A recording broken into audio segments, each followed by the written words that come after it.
Radio.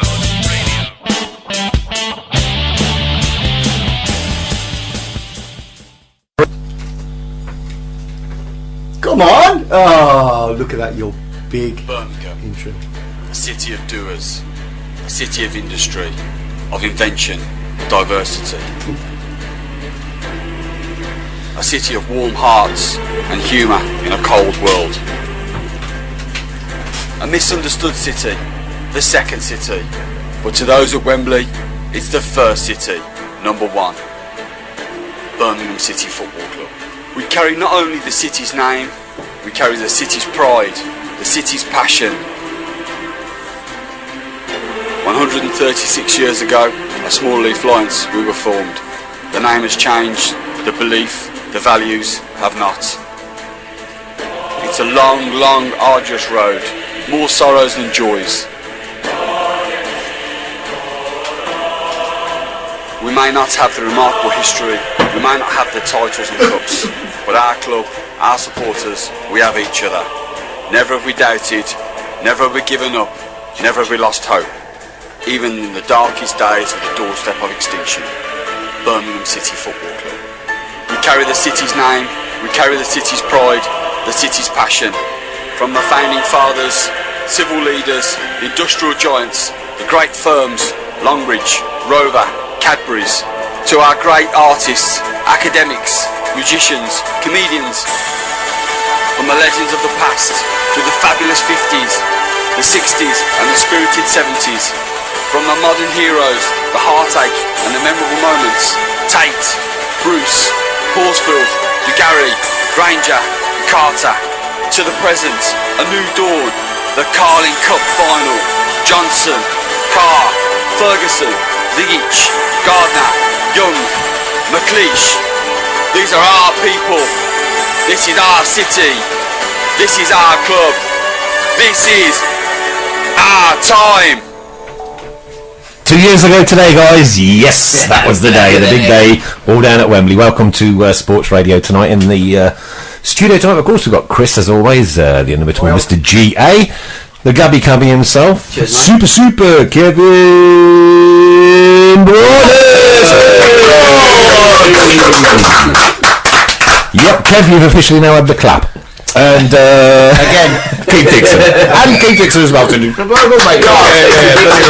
love our guests here. We've got crisps and nuts and everything going on. Oh, yes. But we ain't got no hobnob biscuits. No hobnob biscuits, but there you It go. was a straw poll today. It was either hobnobs, Doritos, or Pringles, I'm afraid.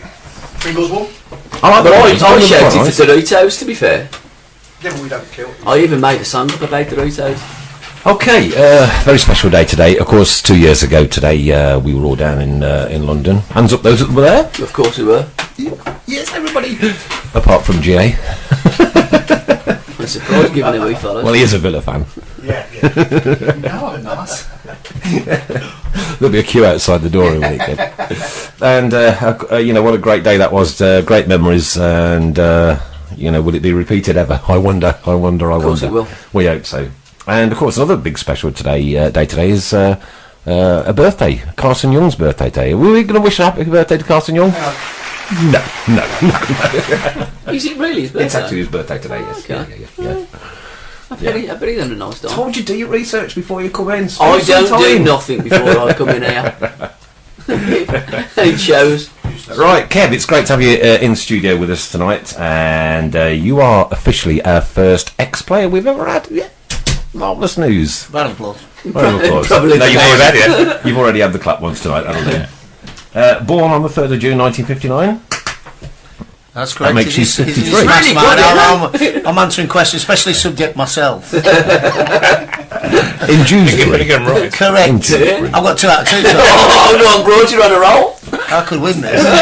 Alrighty, so give us a bit of insight into what life was like growing up in and around Dewsbury then, back in the day. Well, it's tough.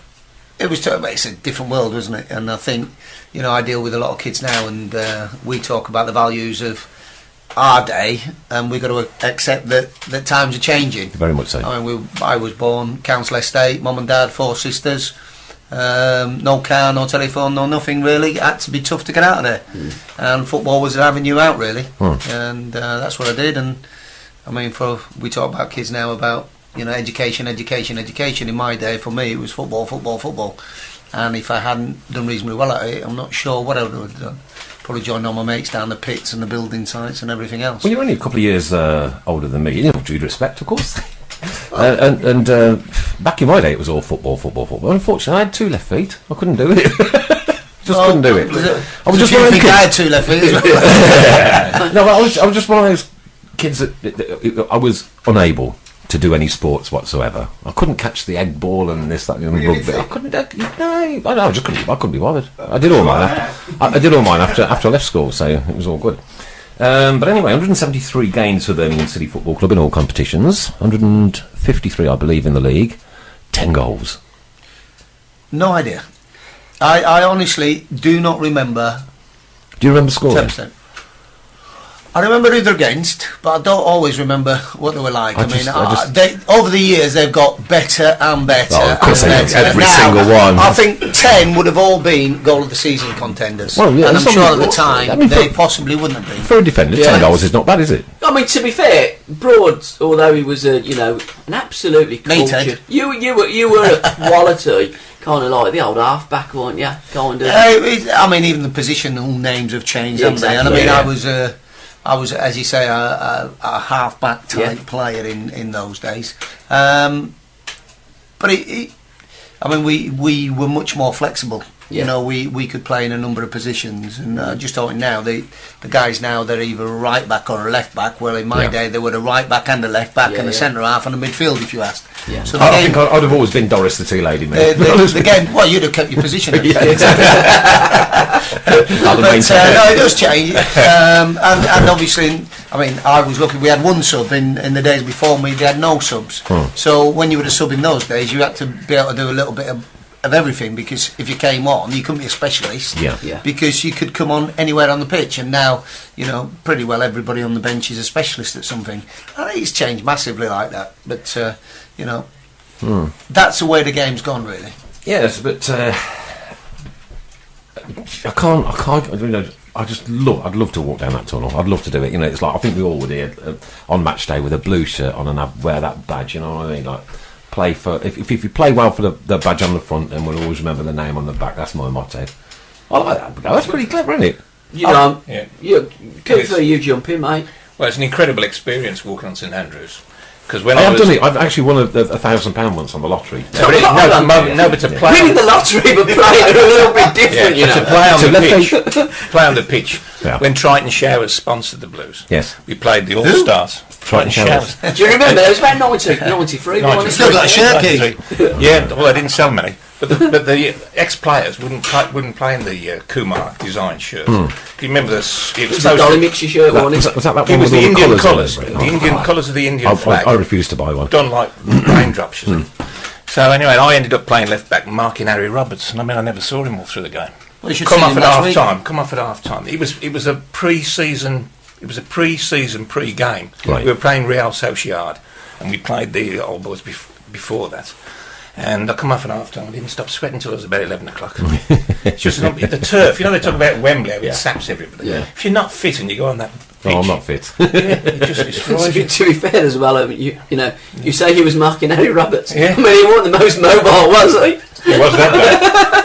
Compared with Keith. It had drug-enhancing stuff. He's top man. But the thing is, when you go out there, it's just like they say at Wembley. You disengage with the game. Yeah. The first thing you're doing is looking around and waving at your family and all that sort of stuff. You know? So They know I do. it's a great experience, but it cost me £100. Must be absolutely an incredible experience to have. Like, I mean, because you know, big crowds back in them days, all those people shouting your name. It must just puts goosebumps on my arms, mate. Love it. Well, that goes to the territory, don't you? Absolutely. You know, playing in a football team, and unfortunately, I'm guessing really, Kev, it's the forwards that get the adulation and the name shouting more than defenders, but by and large, isn't it? But as players, you take it for granted, especially if you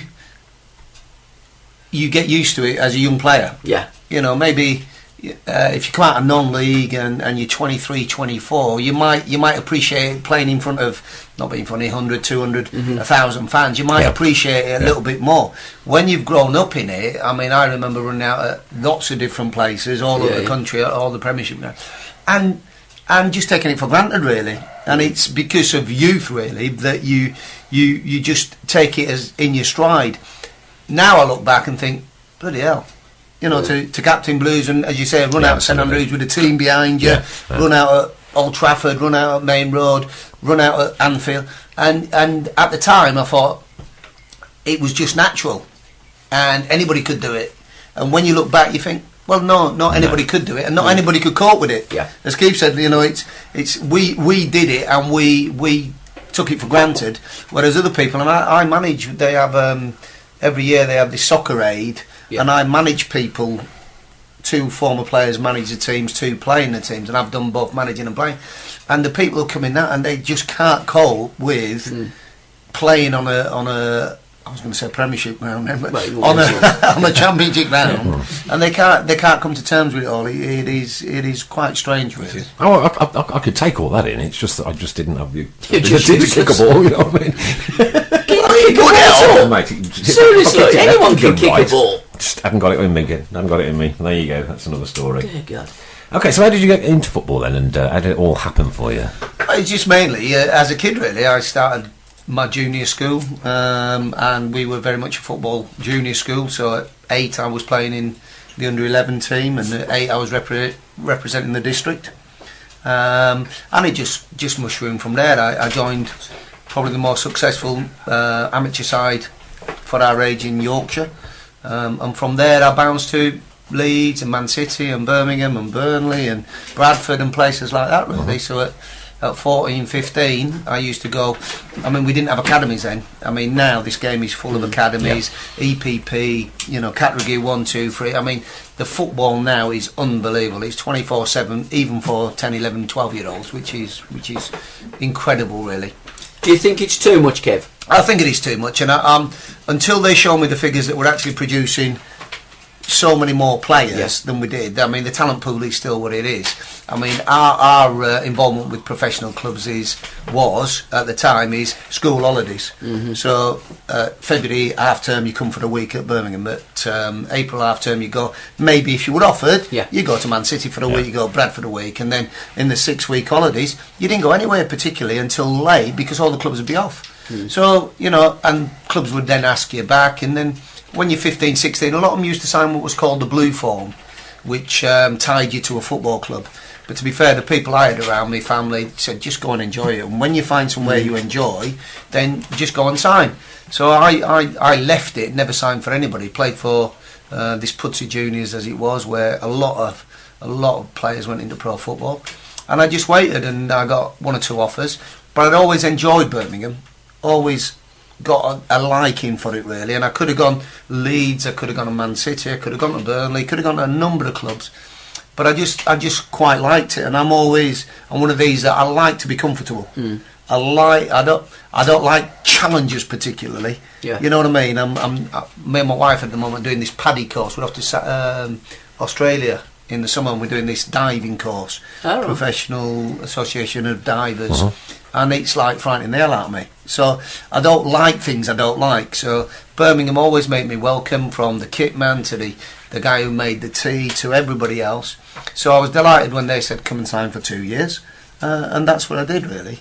And at the time, you know, I was in with Mickey Rathbone, Roy McDonough, who both made first team appearances. Above me there was like Jimmy Calderwood and Stevie Bryant and all these. And the one thing that persuaded me was the amount of success that Blues had bringing players through. And the difference between Blues, Man City was different. I didn't really enjoy Man City. Burnley, I didn't like Burnley, and I still don't like Burnley. If you listen to my commentaries with Tom, it's like, you know, it's like ground from hell for me. Burnley. What don't you like about Burnley? Burnley. Full stop. Start with a B, end with a Y, and anywhere in between. Is it a club, or is it just Burnley itself? Just Burnley. I went there a couple of times because I'm a Leeds fan as a kid, and I went there a couple of times, and it was summer, and it was freezing, it was horrible, and it was a horrible game, and we got locked out, and I got chased by the old Bill, and you know, you think, I don't need Saturday all this. afternoon out, So it took me a long time to realise that, you know, Blues were for me. Leeds didn't produce players at the time. Leeds were in a time frame of buying players, so everybody at Ellen Road had been bought in. Blues had a reputation. What year was that, Kev, when we Leeds? 75. So Jimmy Armfield would have been the manager, wouldn't he? 75. I'm not sure who was manager. No, it'd be Don, wouldn't it? 75 would still be Don Revie, I think. It was Don Revie. Yeah, it would be Don, I think. When did Don go to England? Wasn't Don... Yeah. Malcolm MacDonald, when he scored 5 goals against Cyprus, wasn't Don the manager then? I'm not sure, but it was about that It was time. around that time. And I didn't think that Leeds really produced enough players. They started to sign. I mean, they signed great players. Joe Jordan, Gordon McQueen, and all these players came in. And Blues, I mean, in the side there was Trevor, there was Bob, there was Joe Gallagher, there was Malcolm Page. I mean, we had literally probably 8 out of 11 were lads we produced, and in the background there was Jimmy's and Stevie Phillips and Stevie Bryant and Gary Emanuel and all these players, and Burnsy, of course. Don't forget Ken. Wolf played football with him. I thought you couldn't play football. Yeah. I was in goal. No, Kenny He used him as a footballer. He smashed the ball. Wouldn't He he? smashed the ball into my face, right? And I was in goal, and it poleaxed me, and I'm not joking. I went down like a ton of bricks, and he came up. He says, "You all right? You all right?" I looked at him. I said, "I stopped you, didn't I?" But that was a back pass off Ken. And that's the reason, really. And so, one, I really enjoyed it, and two, you know, it had a good reputation there. Yeah. And then behind my group, there was Kevin Dillon. Behind him, there was Mike Dennis, and behind him, there was Julian Dix and Pat Vandenor. And cracking names there. And there's a history of Blues there, really. And I think that's why when people look back at Blues, and we're doing a 70s evening in a couple of weeks' time. Friday. I think Week Friday. Is it the 70s, early 80s? It was for me probably the best time at Blues, really. I mean, I'd echo that. Some great atmospheres there, weren't they? Just incredible. Yeah, I mean, It's okay. I was listening to somebody the other day and he was saying that one of the cup runs they had, Blues, whatever year, 5 cup games, over 50,000, averaged over 50,000 a game for the cup games. Yeah. I mean, I remember First time my dad took me, there was over 50,000. I remember playing at St Andrews with 40,000 there. Yeah. You know, it's like Just must have- 40,000. Yeah. I mean, it is phenomenal. And now they're lucky to get 23, 24 maybe. Lucky to You get know? 17 Times at the have changed, minute haven't they? I mean, the all-seated stadium haven't done football clubs many favours because it's largely outpriced the working class fan. Funny, we went to Peterborough Saturday and they got standing at both ends. Yeah, I know. I don't know. They're the last one, aren't they, Peterborough? I don't know how they get away with it. It's got to be brought back. It's got to be brought back. That's another subject for another day, innit? Well, I think it's a necessity, and I don't think it ever should have been taken away, to be quite truthful. I know we've had problems in that, but, you know, the Hillsborough, and certainly Isle, and then Hillsborough, and then the Taylor report, but we know that not to be correct. Well, it used to be great. It was I mean, absolute as I rubbish. said earlier, I'm a Leeds fan, and to go on the Copper Leeds, you know, and I know it was like the ground would be packed. I went to Leeds Sunderland, I think there was 57,000 in the ground for a FA Cup replay. I mean, now the FA Cup, you can't get 2 men on his dog. No. But 57,000 at Ellen Road for a replay, it was the atmosphere. Now, I'm sure it weren't safe. You know what I mean? Looking today with health and safety, I'm sure with 57,000 in that ground, it wasn't safe. But you can tell me that day, I was about 11, 12. It was the most fantastic occasion. Yeah. And a memory you've kept forever, really. Oh, without a doubt. But I feel like you do as football fans, don't you? Yeah. You know, I mean, a memory of mine that I will, and I'll echo that. Them days, I think of Jim Smith.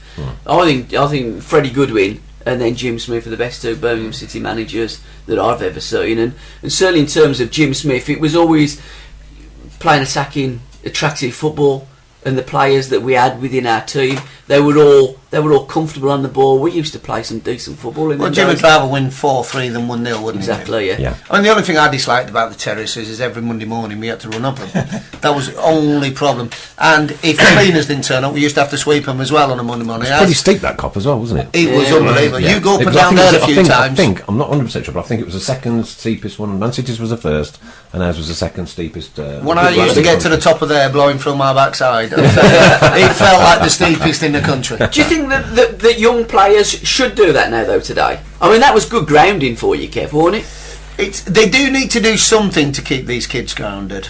Yeah. You know, they do need to come up with some formula to keep the kids grounded. The kids these days in football, certainly Premier clubs and Championship clubs, are so mollycoddled, it is unbelievable. Yeah. It is everything is done for them. They have no respect for anything.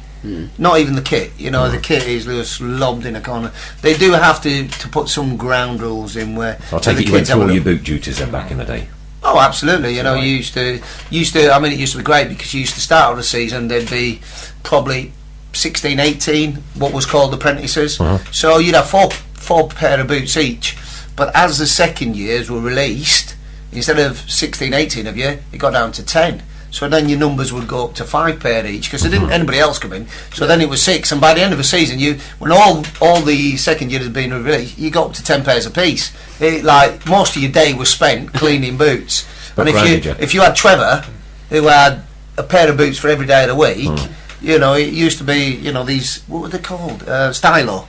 You had Stylo. Do you remember the Stylo boots? Leeds all wore them at the time. Right. Leeds wore. And he must have had a new pair every other day, and it had to be spotless. I mean, they say in mine at the end when I left Blues. I mean, they used to just blow the cobwebs off mine because I was 18 months injured, and they used to just blow the cobwebs. Talking of that injury, I suppose we've got to bring it up. Should we bring it up now, or should we bring it up later? Yeah, and we'll do that a bit later because we've got a little bit of a career to go through first. 173 games for Birmingham City. Which was your best memory out of 173 games? I don't know. It was always nice when you got promoted. I mean, we had a few where we got promoted. We drew 3-3 with Notts County last game of the season, and we thought we'd walk it really. I think we'd have probably 3-1 up with 20 minutes to go. You were, trust me. Yeah, and suddenly they got 3-2, and then it's 3-3, and the panic sets in, and you just. Unfortunately, in those days, it weren't none of this 5 minutes overtime. It was like 90 minutes. There you go. You know, you had 10 minutes for half time. 20 to 5, we finished. I could count 10 to 5. We'd be on our second pint in the players' lounge by then. So we were pretty quick after, but that was always great. And obviously, you know, playing at the big grounds. When you win staying up, we had 3 last days of the season games where we need to win to stay up. We went to Southampton once, we went to Coventry twice, and they are honestly really tough games. But when you win them, it is because you know you secure yourself another season in the top flight. We actually never lost any of those.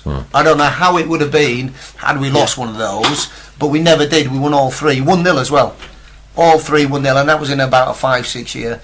I mean, the biggest probably disappointment was when we got beat by Watford in the cup in the semi-final when John Barnes got to quarter-final. In the quarter-final, and they drew Plymouth in the semi-final. Yes, right. Yeah. So there was ups and downs. You know what I mean? It was. How rules is it Birmingham City, haven't they? That's the joy of it. I think if you wasn't, then we wouldn't be the club we are. Nah. You know, we do like a disaster. Really. If there isn't one going on in the background, We'll create one. we'll certainly do something, won't we? I mean, we've only got to look at our Carling Cup success in 2 years. All the players are gone, and we're like, almost destitute. But that's Birmingham City. But that's what we love about the Blues. that is why, you know, fans are fans, aren't they? Yeah. You know, it's easy, as we keep saying, to support. Probably it's easy to support, in some respects, teams who are really good all the time. Yeah. And in fact, teams who are really bad because there's no expectation levels when you're pretty average all the time. But when you're a club like us, it's like, you know, you're up and down like weekly, you know, and if it's not on the pitch, it's in the boardroom. Yeah. If it's not in the boardroom, it's on the terraces. If it's not on the terraces, it's somewhere else. And that's the... I mean, Keith will tell you because he's a fan. I mean, I'm a fan now after all these years. I mean, I've been there so long, but you know, the fans will tell you it's like part of the attraction, really. It is. But it's great when you walk to the ground and you get. I still get the same feeling at 66 that I had when I was a 10-year-old. You know, that feeling of expectation. You know, I'm joking, you. Going I down. have tears in my eyes. I'll tell you what, I've cried at watching some of the performances the last couple of years as well. But it's always that feeling. It's always that feeling that today's the day. Do you seriously? Yeah. For 56 years, I've been waiting for that day to come. Because Because even when we won the League Cup 2 years ago, or the Carling Cup, it took me a while to adjust to celebrate. Because I was expecting us to do what we did in 2001. I was going to go to extra time, have a decent extra time. Everything's easy. No, but to win it in the last minute or so. That don't happen to us, does it? I had to sort of Normally, No, I think somebody got it wrong there because, as you say, it don't happen to us. It always goes the other way, doesn't it? It's always... And I think the Blues fans didn't know quite how to celebrate that. What do we do? No, we want extra time. We want to lose because we want to be... Because that's what we're miserable. It was seriously though. I mean, we were in that end moment, and like Obafemi stuck it in. He's like, we've scored, you know. And then my first reaction when we'd scored is like, look at the clock, how long's left? How long have we got to lose it? Your first thought, pretty subdued afterwards. Yeah, it was surreal. yeah, and thank God he didn't fall to Cameron Jerome that chance. Sorry? Cameron had buried it. He would have buried it. Keith, let me tell you, you'd have buried that. I mean, he will not get many easier chances. My mum would have scored that. Yeah, Well, I think you don't get many easier Cameron than that would one. have struggled. I mean, they did help us, but God, he was. Having said that, a great performance all round there to go and play Arsenal. It was decent. At the top of the tree, really, aren't they? yeah, he weren't the backs to the wall. I thought we more than held that on Yeah, for a lot. I absolutely. mean, Yeah. I think it was Foster, wasn't it, in goal? He made He had a cracker, didn't a he? few good saves, Yeah. but Yeah. we And were more than hanging in there with And them, they really. were- And still, of Woodward course, a the couple of noisy times. supporters ever to grace Wembley. Yeah. Is that right? Oh, I mean, we are noisy, aren't we? I The mean, noisiest set of supporters ever to grace Wembley. I mean, that was a great show. Well off the Wembley. scale on the decibel meter. Amazing where they all come from, though. When it's Well, unfortunately, that happens, doesn't it, with big games? But I think, to be fair, when you're the underdog, and we really was the underdog, you know, if you sit back to teams and like invite Arsenal onto you, they're going to murder you. They're going to pass you to death, and they're going to murder you. But I thought the Blues, from the first few minutes, I mean, we should have had a penalty when Bowyer went Absolutely. through. You know what I mean? And possibly we started sending off. positively. Yeah. And We've had a possibly day. which would have We've had a day. changed it even Yeah, more. we'd have lost then. All day long. Yeah, we would have lost then. Yeah. All day long. But again, once you're in that and you're the big team like Arsenal, everybody looking back at that Glympernel piece that you played just at the start of the show, Arsenal done all their presentation before ours. They almost give them the cup, didn't they? They were so confident that they were going to win. It was just an absolutely surreal, unbelievable kind of... Also very nice for the guy who was on the PA system at Wembley. He was a Blue supporter as well. Did you know that? Oh, right. Absolutely. Really? Yeah. I like the Arsenal when they just gave their first names as well. Did you notice that? I thought, how pretentious. I was in the back. I just thought Arsenal, just slippers on, cigar on, Birmingham, roll over, give us a cup, let's go back to North London. However, Absolutely that didn't not. happen, did it? But I think as a Blues fan, and I think we went there hoping we'd put up a good performance, a bit like Definitely. Bradford and Swansea. Yeah, definitely. You know, as a Bradford fans, you don't expect to win it, but you would hope your team put up a good Yeah. performance. And I think we were in that kind of position where we'd love to come out winning it, but we thought if we can keep it close, we'll do ourselves proud. And then I think it was just beyond expectation when we won the trophy, really. And what a fantastic occasion, really. Whether that was, better than staying in the division. What would that you have was- took, Kev? As a pro, what would you have took? Well, I think you will always be up and down in divisions. Correct. So in Well, look at the rest of Midlands football at the minute. let's say we got back to the Premiership, we're back in the Premiership. Without the Premiership, we're in the Premiership. We've always won that trophy. Correct, yeah. So every day The that names. goes by, every 27th, is it? Yeah. Every 27th of February Yeah. is an anniversary as winning something. Exactly. I do feel that we shouldn't have gone down. I do feel that really after that we should have stayed in that division because there were so many poor teams in We there. rolled over in the and Wolves game, didn't for we? whatever Yeah. reason Alex then couldn't get the team, and I think there was players. Obafemi Martins I don't think played after that. I don't No, think he Ziggy's did. played No, after he that. did. So I think you look at that and there was too many players out, but there was games after that we should have come out with points, and when you think going into the day I think we were fifth from bottom, Yeah. and 20-5 we were fifth from bottom, and then suddenly by a couple of goals you end up relegated. That I think that was really disappointing because it was a league that really we should have stayed in quite comfortably, and that's the only downside. But I wouldn't have swapped that for the trophy because Great day. whatever happens, we've had that day. Yeah. It's before that day we had the Carling in Wales. Yeah. At Millennium, what a fantastic day, but no trophy. Yeah. Yeah. And there's the difference really for me as a player.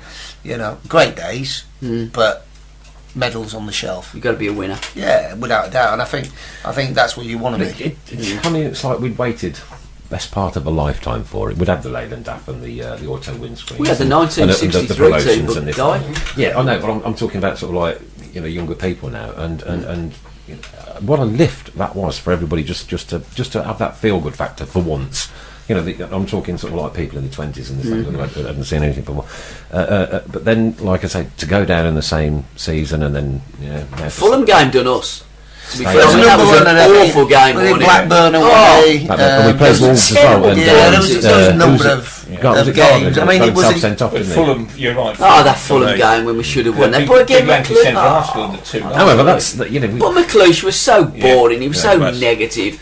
You know, you don't go Rolled into a over game like that and play one up front. You roll your sleeves up, have a pop like Jim Smith. Let's go forward. Let's score goals. I don't care who we play. We'll score. And if you've got that attitude in you, if you can keep the ball out your net, you've always got a chance of Well, the winning. Fulham centre half, I've got nobody's a mark. Oh, So we went down mate, the other end and it's scored 2 Well, goals. you know, I've never been a lover of McLeish, to be fair. But he brought us a trophy. It's got a nice Apart new- from that, you're But that's what I'm relegated. saying. us, It's like you know. it's very difficult, isn't it? That you look at it and It's what he did after that trophy. That that's the unforgivable act. that was a disappointing thing, because I think generally he done okay. I didn't always agree with his tactics or his teams and that. Yeah. But generally, you know, he won us a trophy, and as much as you can say this weren't right, this system weren't right, those players weren't right, at the end of the day, the players have to take a lot of responsibility for that.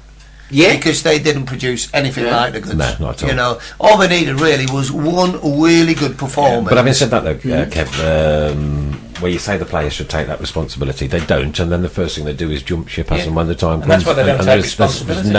no loyalty whatsoever. Because there's no downside for them. If we get relegated, they just no shoot. disrespect to any of them, we're still stood there, waiting and expecting, and they've gone on to bigger and better careers up the division. Well, again. some have and some haven't. Well, some have, yeah, some but haven't. they do move on. Players are, they're here for a while. Fans are here forever, but players are here for a period of time, and that could be anything from 6 months to 20 years. Yeah. There's less and less of 20 years and more of 6 months Very because much of the so, money in the game. But they've got to look at themselves, because they were.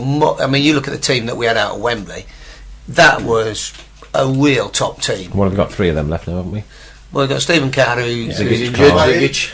And Zigic and Faye's Carr. not played, has he? The only one playing is Zigic. Yeah. Yeah. He's So, the only yes. one actually playing at the time. Can I diversify? Yeah, of course you can. Two Do it, minutes, Rob. else we're going to lose this on the shout box. Okay. Darko wants to know, do you remember having a drink in the Red House a few years ago with the Byron Stevenson? playing Yeah. cards and having a good drink? Yeah, sadly Byron died. I mean, I'd say 3-4 years ago. It's probably nearer 7-8 because time goes. But yeah, he used to be a good friend of mine, Byron. He came from Leeds by, and when he came down, I gave him my house to live in, him and his wife, because I was living somewhere else. And I just said, look, take my house as long as you want it. And we become really good friends. And we used to go every single afternoon after training. We would be in a pub, or one pub or another. We used to go in Hockley Heath a lot. There was Nag's Head in Hockley Heath. But Byron's a really good card player, really good dominoes player. And we used to go everywhere together. And what a super. He was one of the most talented footballers you could ever meet by. His actual technical ability was fantastic, and he'd have 20 fags a day, 6-7 pints, and yeah, we Proper went in. footballer. We went in a lot of pubs in that, because the Red House was just up the road from the training ground. So we used to go to the Greville occasionally. We used to go in different ones, so it didn't look like we were bad. You know what I mean? So every day we'd find a different pub round there. But yeah, we used to go regular. And he then bought a house just up from the training ground in that new housing estate there. Yeah. So when he Right left back, me, yeah. Mick Harford was in there as well, and Vi bought a house in there, so we used to meet up, yeah. But we used to have real good times together. He's top man. I miss him massive. Was his nickname Mara? Yeah, Maradona. Yeah. David Langan gave him that. Oh, did he? Yeah, Oh, he did. yeah. I was the Yeah. Egypt. And Byron was Mara. Yeah. And he was Maradona. Some of the tricks he could do with a ball was unbelievable. And he could have been, again, he's one of these that could have been anything you wanted, really. But he enjoyed life. Yeah. And you know, he had no pace about him, but weren't bothered. What he did it was more than enough for him. He was satisfied with what he did. Yeah. And he didn't really have the heart to go and push himself to where he could have gone. He got But in capped, though, terms- didn't he? Got capped for Wales. well, Yeah. he got a number of caps to Wales, and he got a live ban when he was. I think he was only 21, 22 when he got a live ban, and they played whatever game it was, whatever international, and he elbowed somebody, and he got a live ban, and he's probably the only player ever to get a live ban for an elbow. No, no. I mean, it's scandalous, really, what he got for it, and I think that really knocked him back a little bit. But he could play anywhere. He could play midfield, play at the back. You know, real good right foot, left foot. And he came through Leeds, and one of the reasons, you know, we're friends was because we knew a lot of people, the same people in Leeds. Yeah. We used to go whenever we went back there together. We used to go out. We used to go in his pubs one weekend and my pubs the next weekend, and we were real big friends. So you've done a fair bit of drinking as well as playing, then, Kev? Yeah, I mean, and we used to do our bit really. I was the start of sports science then when he came. Yeah. Well, it was a science. diet, Diet, healthy, it's yeah. all the yeast. I mean, we used to see who could be in the pub first after the game. Who was the biggest drinker? You're saying that then? Who was first at the bar? Well, we had a lot. I mean, he was part of the course, really. Yeah. He was one of the prerequisites for playing for Blues. Was you've got to be able to drink at least 10 pints, and you know. No wonder we got relegated. But Jim liked to drink, didn't he? Well, Jim was terrific. Ron did. Funnily enough, Ron Saunders loved to drink. I mean, Ron didn't like flying. I mean, one of the things with Ron was when we went abroad that he would got a duty-free bag, a bottle of whiskey, bottle of brandy, bottle of vodka, and he'd drink most of it before we got on the flight because he didn't like. And Ron, he was not liked by a lot of people, and what happened was he had a persona for the public, but away from that, when we were away, He was quite funny, wasn't he? when we were away, his room was open house. So if you ever wanted to go for a beer, you call in his room and he would let you have whatever you want. He was as nice as pie, really, Ron, and he did it, and I felt he was a little bit harshly treated, Ron, at times. Biggest drinker, I would probably have to go with Billy Wright, really. Bill is massive. I remember my son being born, Daniel, and we said, all right, we're going to go out on a Sunday night, and literally I lived in Tamworth in Arden, Hampton in Arden, and there's a pub called the Engine, and I said, right, we're all going to the Engine. So Billy said, I'll come with you. So he turned up at my house, took him there, and we stayed there till about midnight, and it was before drinking hours. Went back to my house and he said, you got any cans? Flipping out, we've had a few, Bill, you know what I mean? He went, well, we'll have a few cans. So we stayed up till about 4 or 5, when we were training the next day, 4 or 5 o'clock in the morning. I said, Bill, I've got to go to bed. He went, well, you go to bed, I'll finish the beer. And he let himself out. Whatever time he finished, I don't know. And he was like that. You go round to his house, and he lived in Knowleville, and his garage was converted to a snooker room with a bar and everything. And all the lads would invite, and every afternoon you'd go around and you'd have a couple of frames of snooker and a few beers, and that's how he was. But what a good player for us. What a good player. You know, he's a big lad, beefy, but he still put in top performances, Bill. He didn't stop his performances. Strong player, wasn't he? So you commented that you were actually a good drinker as well. I try He said really hard. You know what I mean? You've done your best. I do, and I just can't manage it. You know what I mean? It's like I still drink as much now, but it's like I just keep going. But I'm just that bad. It's untrue. You know what I mean? I'm all over the place, which is you know, Billy. You drink with him all day, and he would be the same at the end of the day. Byron, he'd be pretty well the same at the end of the day as he would at the start. Jim Blythe, saying we went to, well, we got left out one year. Me, Byron, there was 7 of us left out against Wolves, and we went to Wolves, and he made us go. Ron made us all go, and there's me, Byron, Jim Blythe, 3 or 4 of us. So we got to Wolves, and he names a team, and we all know we left out, but there's about 6, 7 of us. So we thought, bollocks to this, we're off in the bar. So we never even seen the game.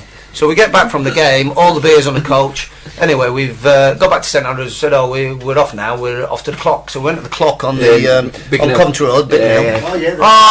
We crawled out of there. We have absolutely crawled out of there at some ridiculous hour. But that was part of the culture, really. You know, that was part of our culture, and we all did it. You know, Frank did it, you know, Colin, everybody who came to Blues, it was part of the attraction, really, is that we were all similar. It would be totally different now, you know what I mean? It was totally different. In those days, every Saturday night, we'd generally stay in the D Club, as it was then. We'd drink in there after the game, and then we'd go to town, you know, and we'd leave our cars out and we'd just go to town and party, you know. It was good fun. Proper days. Anyway, looking at towards the end of your career, you did your 173 games for the Blues and went off to Warsaw on loan for 3.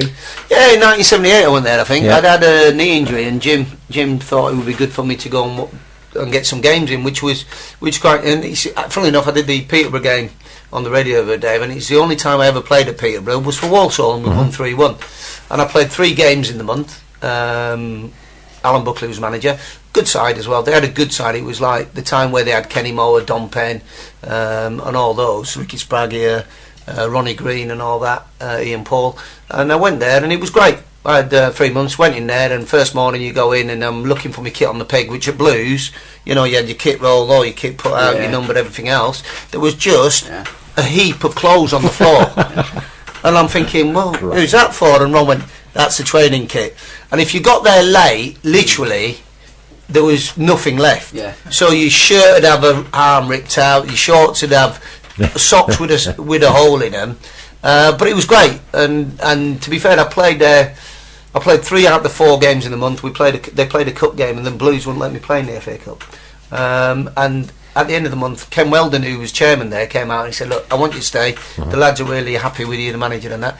I'll offer you my car. And he had a Rover 3.5 litre, brand new, absolute spanker. He said, look, if you decide to stay, I'll give you the car. No problem. And I went, look, I'm going to go back to Blues because I think I owe it to myself. And if it don't work out, I'll give you a call and I'll come back. And I got back to Blues probably on the Monday, and on this Saturday I played against Notts County at right back. And I played the next 29 games after that, and we got promotion, culminating in the 3-3 with Notts County, and Walsall got promotion that year. And it was good year all round then. It was just nice, you know what I mean? It was just nice. It was a nice club, Walsall. It was the old Fellows Park. I think we all Blues fans look out for the Walsall scores every week. Yeah. I mean, I found it different when I went back to manage Walsall a couple of years ago. I took over for Merce for about 3 months, and it was a different club then. Did you go to Merce for a drink then? Well, Merce took the lads out. Part of the problem was the culture change. You know, I got there and the lads like, hang on a minute, we got to train in the morning and the afternoon. And we got to start at 10 o'clock, and I'm thinking, well, yeah, but Merce didn't do that. And I'm going, well, I'm sorry, but he's not here, and maybe that's why you're bottom of the league. And it just didn't quite work out. But I found it a very different club going back to when I was there back in the 70s, which it would be, you know, nearly, 25, 30 years later. Would you like to go back into management, Kev? Is it I think it's something you want to do. I mean, I'm not desperate, you know what I mean? It's one of them, I think with management, it's one of them, the more desperate you are, the less likely you are to get back in it. So I don't go desperate, but I mean, if something was to come up and it was worked in with what I want to do, then I'm more than happy. I mean, I work for Blues, we got a football development programme in the community with Dean Altham and Louise, and that's terrific. We got 60 kids. We just played today, funnily enough. We played. What college are you with now? We're attached to Shenley College, but it's really all run through Birmingham City. So we train, we train at Wast Hills, but they just had some development work done in the changing rooms, so we've been at Studley, but we train at Wast Hills. We educate at St Andrews. It's for 16 to 18 year olds, lads who have been released by clubs, lads who are disassociated with schools, with colleges, they don't want to go to school and colleges, and it's a way of keeping them in education and getting them qualified with the football as a carrot, really. And we've done really well. I mean, funnily enough, the boy Shaquille McDonald on the bench for Peterborough on Saturday was with us last year. You know, and he's gone to Peterborough and he's on the bench. A boy who played for me today, Omari Sterling James, he's at Walsall. So we have had a few, you know, looking at clubs, and we've got 1 or 2 in non-league now. So it's a nice programme, really. So while I would like to get back, football can be quite tough. And you can think you do a job and suddenly you're out of work. And the thing about teams down the league now, if you're not careful, you get a 1 month contract or a 3 month contract. Well, you know, why give up a job you enjoy, all the other things, just for the sake of a month or 3 months, or a chairman who like, you know, gets out the wrong side of the bed one day and decides you're not for him. So, and it is a little bit difficult. That's pretty much it at times, isn't it? You know, that fine line between success and failure. I mean, you look at someone like Chelsea. I mean, how many different managers of Chelsea? You look at Wolves down the road. The amount of football managers. You can't be more successful and winning the Champions League, and then you still get fired. Crazy world. They brushed his face out of one of the crazy world. That is the mad world of football management. You know, it's I'd stay where you are, Kev. To be fair, it is, but it does get in your blood, and you you do like to, once you've been in charge of a team. The nice thing is being with a team. At whatever level, because your work you do is all geared around to games, and Blues. I mean, I fell out with the academy this year. I've been with the academy 3 years, and I fell out. This new EPP, more time, more coaching, more everything else. What is EPP for?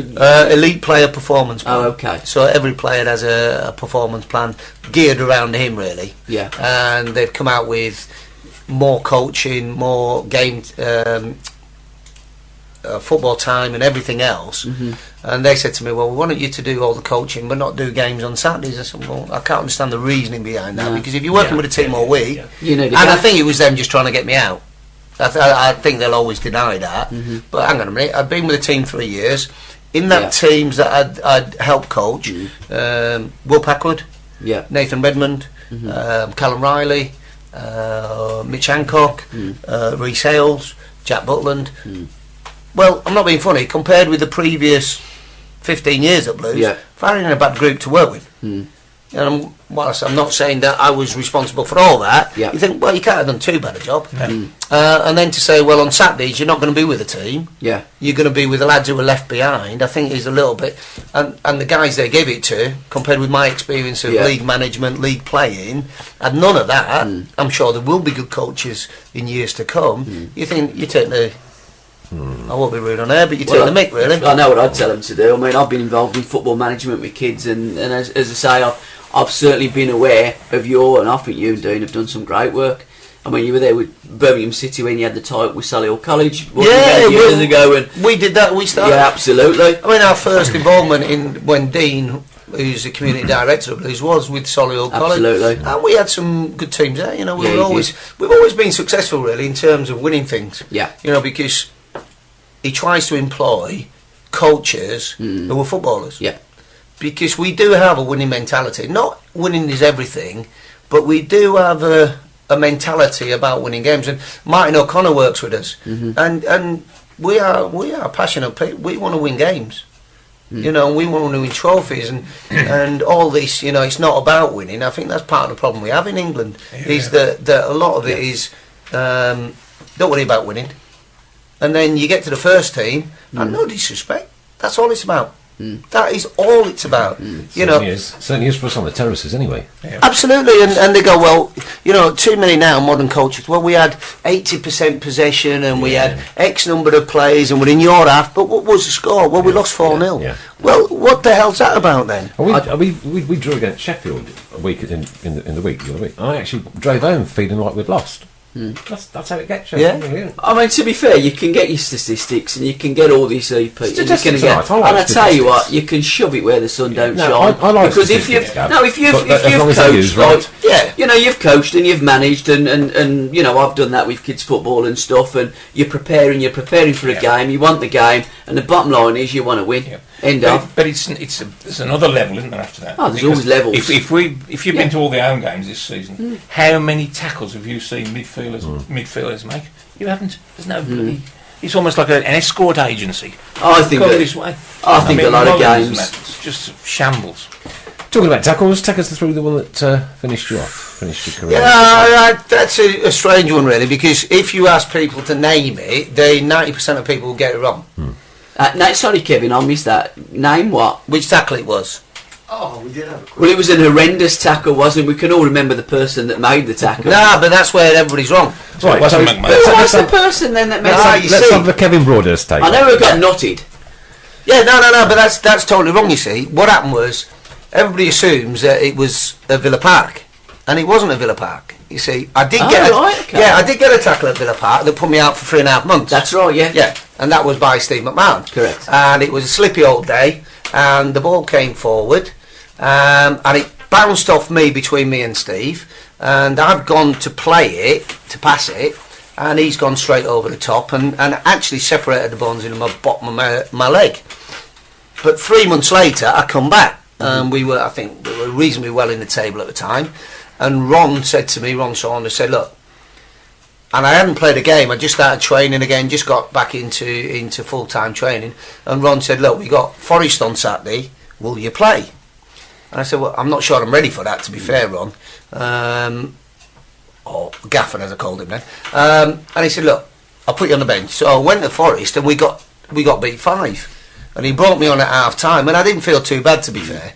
So I come on at half time, did all right, and I think it was 5 down when I got on or something ridiculous.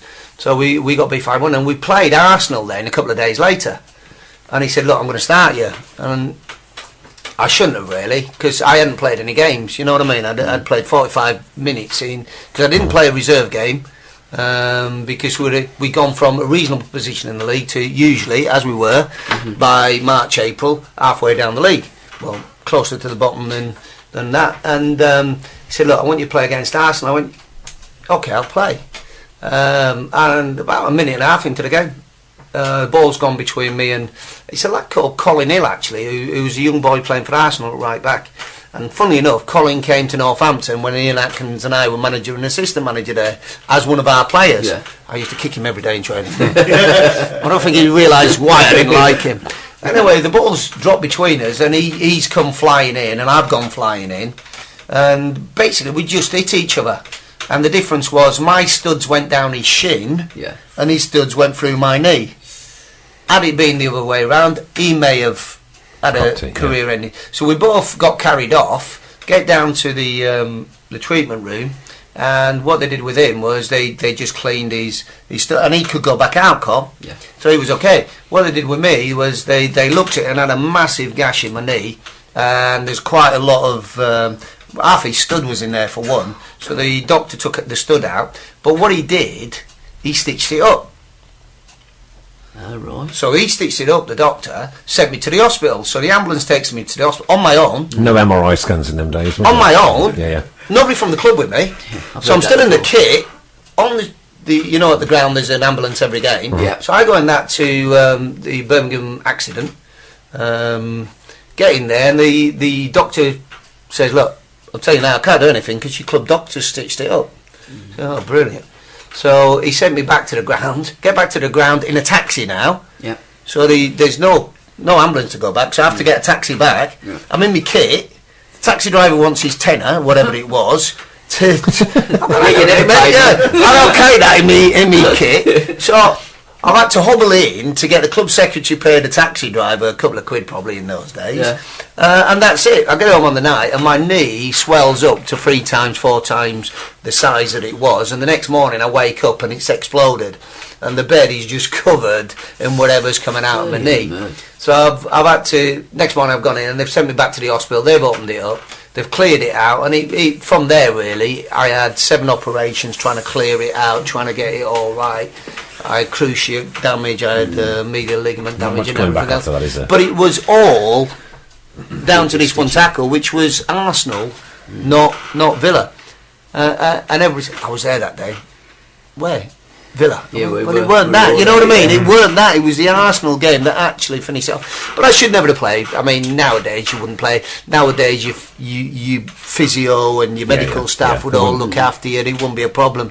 So it was very different then. And I did get fit again, but not to any level. I played a couple of reserve games and that.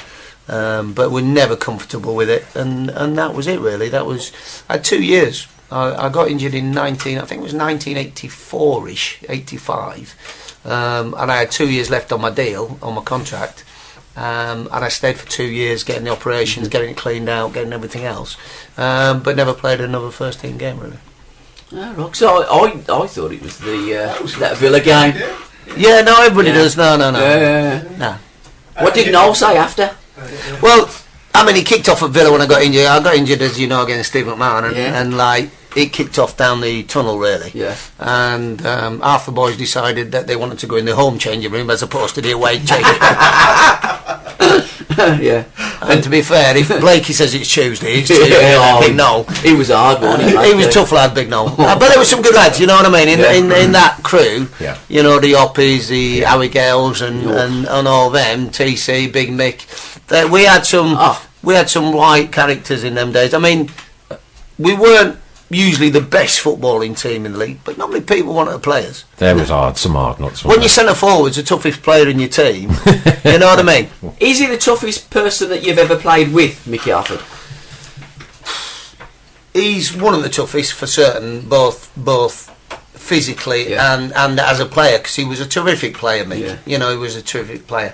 But at least you knew what you're getting. Howie was naughty. Howie Gale was naughty. Some of the tackles Howie put him. I saw. You'd see when he broke Gary Waddock's leg at St Andrews. I mean, that was a real bad challenge on Gary Waddock. I mean, he's gone late. He's gone high. I think that just about finished Gary's career. So he was a bit naughty, Howie. You know, he used to leave his foot in a little bit. I mean, Mark was mad. Mark could tackle anything when he Mark Denny. So we had a few that. Blakey was one of the toughest players ever, but he never kicked anybody. No, you know, he was a proper, tried to do everything. Big Mick was just awkward. Keith Birchin, what an awkward player. His elbows used to be everywhere. We played And his hair. well, we played at Ipswich one night, and we played against Ipswich, and Keith used to be there. And at the end of the game, all 4 Ipswich defenders had blood coming out of their noses. And it was Keith's elbow. Every time he jumped, he would elbow him in the nose. And all 4 had blood everywhere. But that was just the birch. It was like, no malice in it. It was just the way he did it. It was awkward, wasn't it? Yeah. It was awkward. And to be fair, he was very underrated, Keith. You know, when Trevor had a couple of good seasons with us, 75, probably 77, 78, Keith was really instrumental in that. When we won at Villa Park, we beat Villa 1-0. Keith, you know, down the wing, cross it for Trevor. Trevor scored, but Keith did all the donkey work. Yeah. He used to work his socks off for us, Keith. Okay, we've got 3 questions coming in off the show. 3, Keith, have a question, Keith. No, they're yours. The first one's not so much a question actually, it's for Gabby, it's more of a comment. You're really quiet tonight, mate. No, I'm letting Kev talk. He's the pro. This is from Forza Capo. He's one of our fellow presenters on the show. He's a bit of a star, isn't he, lads? Yeah, little Capo. Yeah, he only comes out at night, bless him. He's only 12 years old. He says, "Hi Kev, I was wondering what was the most memorable moment of your Blue Nose career, and what do you think of ladies football, and how can we stop the money from spoiling it?" That's Good question. Ladies football, I think he's getting bigger and bigger, which is great. I mean, I used to coach in America many years ago, and there's more girls play football in America than men in England. Yeah. You know, it's a massive sport, and we got to embrace it. Hopefully, you know, it's a shame that it's not bigger in England, really. But you know, you've got to back it. It's like you know, football clubs. 90% of football clubs, you know, run at a loss. You don't find that in ladies because nobody wants to go and throw money at it. So it's a bit of a shame. And certainly Birmingham ladies have done fantastically well. I believe they start their retention of the cup in a week or two's time. Yeah. And I saw the girls were all at the game the other week. So with regard to all that was. I know that the Blues chairman of the ladies team is worried. He's worried that there's extra money coming into the game and that it's actually going to spoil the game. It depends how it does it, doesn't it? If one club get all the money, then it will spoil it, because you'll have a similar to what happened in football a few years ago, where money buys trophies, and that's what you do. I mean, Blackburn, they bought their trophy, really, didn't they? When they won the league, they bought it. Yeah, and you've got to be careful it doesn't spoil it. But you know, I'm all for it. Whatever gets people playing football, and certainly the quality. You watched some of the football at the Olympics, some of the English girls, they're terrific qualities. You know what I mean?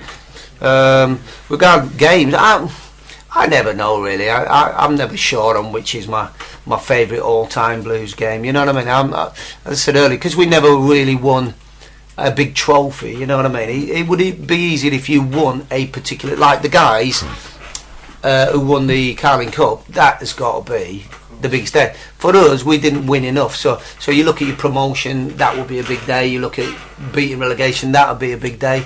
You know, beating Man U would be a big day. But in terms of overall, I'm not sure. I just enjoyed playing, really. Just enjoyed pulling on that blue shirt, short socks, and going out to battle, really. You know, and that's how I perceived it all. I never kidded myself that I was ever going to be, you know, the most technically gifted player. But what I always felt is that if you wanted to scrap, I'd give it a go. Last one. Yeah, Jono wants to know, where do you think UK football will be in 20 years' time? And are we going to be still paying silly money to attend a game? And how many clubs will have disappeared? Well, you look at UK football. Are we? And this will go back to this new academy system. You know, it's like, are we going to produce? We're spending more and more money. We're having more and more hours. are we going to produce any more players? I'm not sure we will, because we've changed it over the years a number of times, and nothing to me seems like it has brought through any more A-star players. So do you think the best system's the academy system then? Well, I'm not sure it is. I'm not sure it is. And they keep playing around with it on the understanding and throwing more money at it, because that's what they need to do to prove that, the Premier League gets so much money, they've got to be seen to be doing stuff. So let's come up with a new idea that gives better facilities, better this, better that.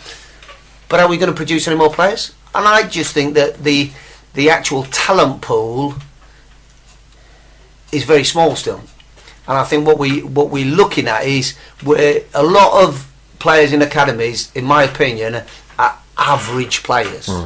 So we're taking the average up, and the average now are becoming good players possibly, but good players aren't going to win anything at international level. You need elite players, and there's only still the same number of elite players.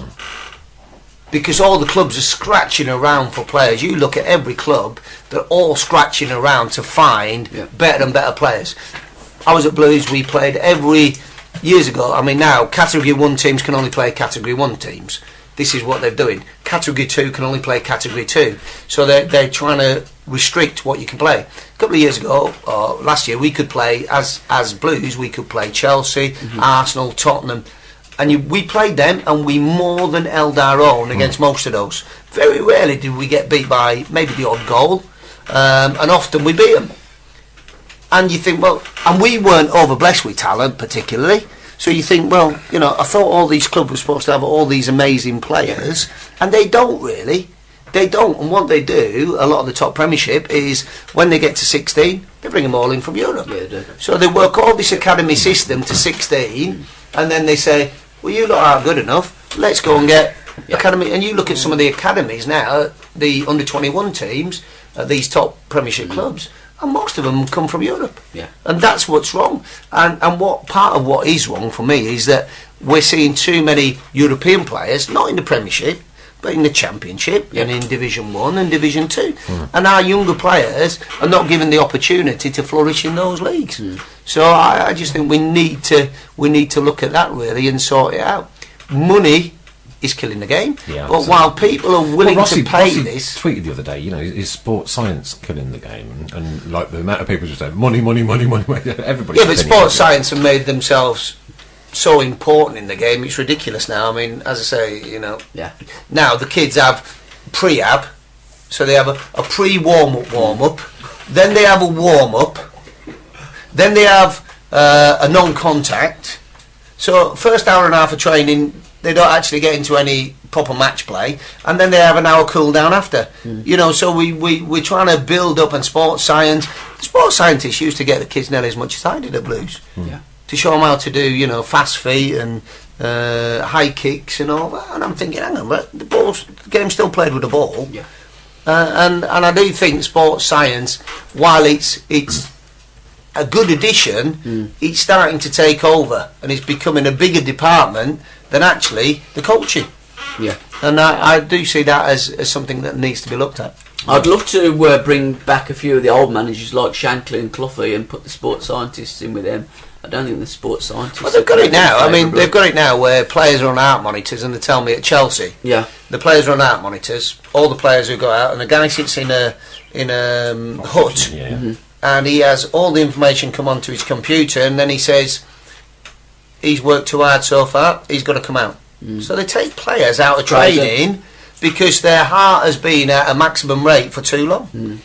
And then they've got sports scientists that tell me, Tony Poulis, the sports scientist, has said to him, he went, in a reserve game, well, this player has done so much, he can only play 60 minutes today, and this one can only play 70 minutes today, and this one, he better just have 80 minutes because he's done so much work in the week. And Tony went, hang on a minute. Exactly. I'll tell you how long they're going to play. You're right.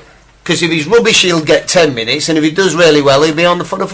And you think this is getting ridiculous now. It's getting ridiculous level. It's getting crazy. Absolutely. All right, well, we haven't perplexed you in the studio tonight, have we?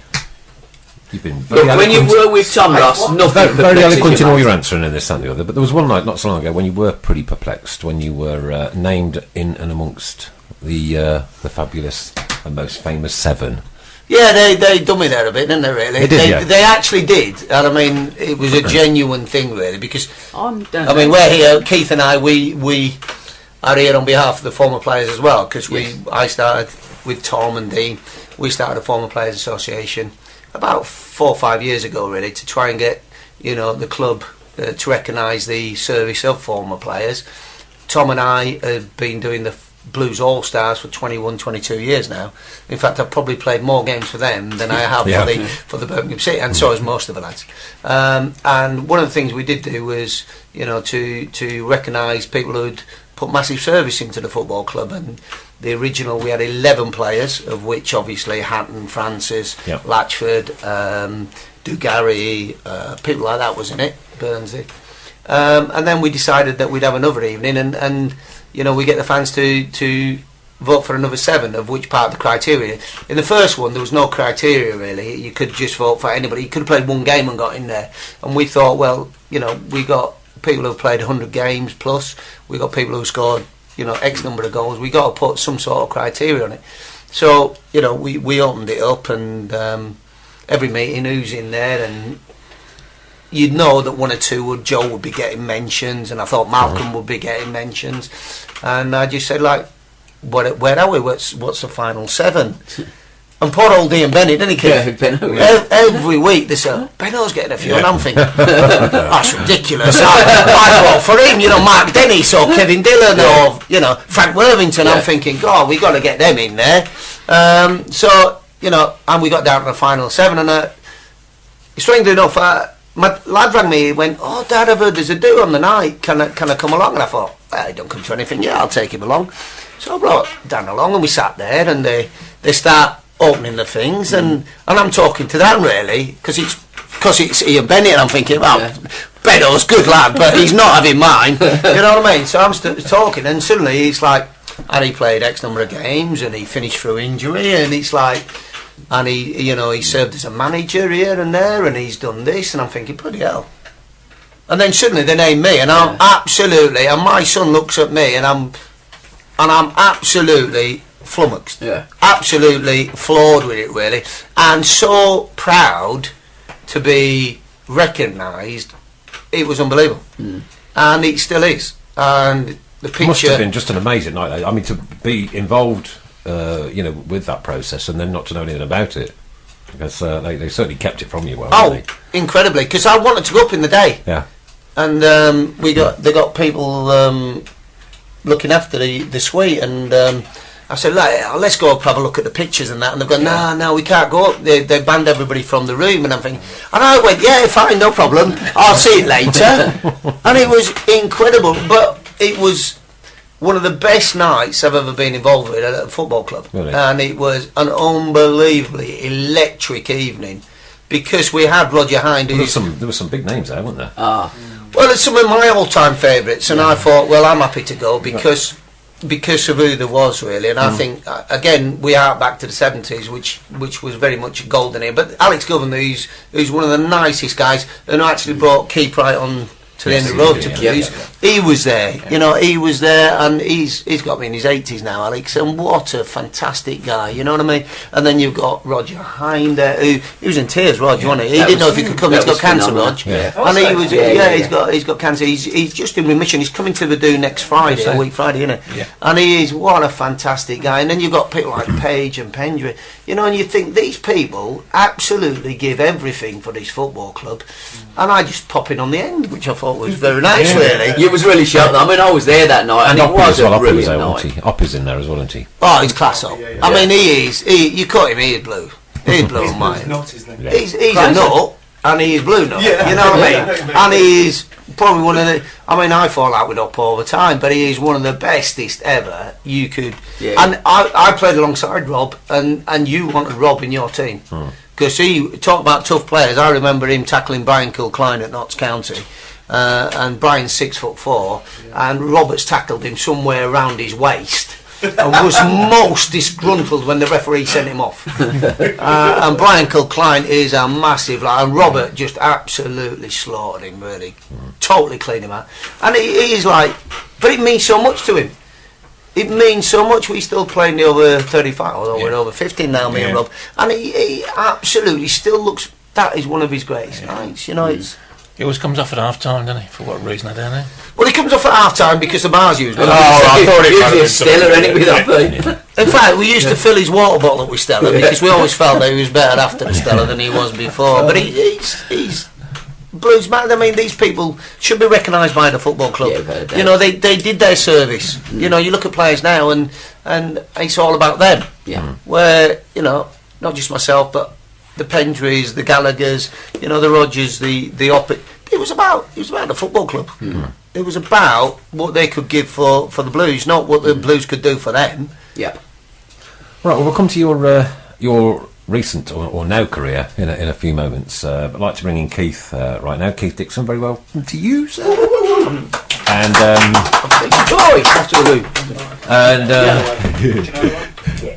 you should wait till half time, Kev, to be honest with you. Is the bar open or something? And Keith, you've written a few books. I have. How many? 4, but 3 on the Blues. 3 on the Blues. That's quite some dedication. Yeah. And what was the 4th one? Just a matter of. It was Jackie Sewell, who played with Gil Merrick. Right. So, and of course he played for the Villa. So I was going to say. Well, it wasn't exact.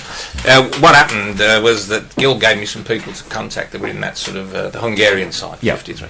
And I phoned Jackie up in his bungalow in Nottingham, and I said, "You got a quote for Gil's book?" He said, "Oh, Gil's having a biography done." Oh, typical of Gil, lucky bugger sort of thing, because he was not sour, but you know, he's played for the Villa, so he's obviously not all there.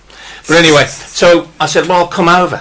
And the only thing that made me do it was Jackie has got so much memorabilia. He has got every cap, every pair of shorts and whatever. Really? So I did his book, which sold very well in Nottingham, and I think it's in the Villa shop. But the love for me was obviously doing Gil Merrick's biography and getting him not back to the club, but for the club it raised his profile, and of course the railway end was redone. And then we had the 50 greatest games, and of course I got all the bile from the Villa fans. How are you going to find 50 great matches? And then the last one was Modern Day Heroes, and the one that's currently on is called Bad Blood. And when will that be out? Plug. Yeah, I would love it to be out for the 27th of May when we have the celebration of the League Cup win. Bad Blood. And what's the it's a biased history of games against Aston Villa. Oh, so, brilliant! Can't wait for that one. Yeah, can I order my copy now? Yeah. Well, the Villa fans want it so they can burn it, but it's going to be totally biased. Well, let them buy so it. there's only Blues victories in there. And obviously we're talking about McLeish and Ron Saunders and the players that played across the city and whatever. So that's called Bad Blood. That's the working title at the minute. That's brilliant. I'm loving this. So it might not be out for the 27th of May, but that would be an ideal. How far down the road are you with it? Well, the way it works, you do a submission to the publishers, which is a sort of synopsis of the book and a sample chapter. So it's more or less there. You've got to get to 60,000 words. This is the trouble. 60,000 words and 100 photos. So, and how many have you got so far? Oh, I've got the 60,000. Oh, okay, but fair enough. That's the easy bit. Then it's sort of fashioning it into something that's sort of readable and that people want to keep.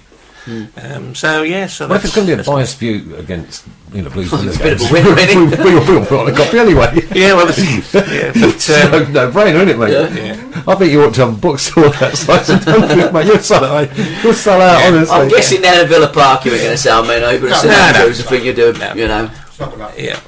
And we'll stick a book signing on for you, mate, down the George. Yeah, absolutely, no problem. You talk about Hoppy. I mean, he never says no. Whenever I ask him to be somewhere to, help promote a book or whatever, he's always there. A good comment. If you said he was going to be in the library, you might get him to say no. But Rob, do you want to do a book signing in the pub? Yeah, definitely. Well, next time we see Hoppy, just tell him that we'd love to have a nice one-on-one. Hoppy is coming in. He's coming in probably next week after. Well, Dancer's coming in next week. Right. But Hoppy's coming in certainly in March. I have talked to Hoppy about actually doing a biography on him because I think there's a lot of story to I'm sure there is. I think normally the books sail through the legal department. I think the Hoppy one wouldn't, might get stuck in the legal department. I think the biggest shame for me for Hoppy was that he never played in the Leyland Daft Cup final. Yeah, he never. When he was on the pitch afterwards. He will certainly tell you about that when he comes in. He will. Yeah, he had a great conversation with Kumar. Yeah, but we're going to leave that to Hoppy. There's 8 questions for Hoppy. Exactly. He's got some fabulous stories. And as you say, guys, so that's Bad Blood then. Bad Blood out on the 27th of May. Hopefully for that. And what are the other books called then? The first one was called Gil Merrick. Gil Merrick, yeah. Yep. Then we had the 50. Who's that guy? I'll tell you what, because he was my hero, obviously, sort fantastic, of man. starting the blues when I was 8. And of course, to actually meet him, then would become a friend, and for him to send me birthday cards and that sort of thing, I mean, that's just a colossal thing. Yeah. And I've got this wonderful piece of paper. He wrote me a letter, and he put himself in the goal, and then actually hand wrote all the best team he ever played for me. So, you know, for him to become a friend is great. And Ivy's coming to the 63. Okay. So Malcolm's bringing Ivy Merrick along. So Gil Merrick, then it was the 50 greatest matches. Yep. Which was great. Included all the victories over the Villa in recent times.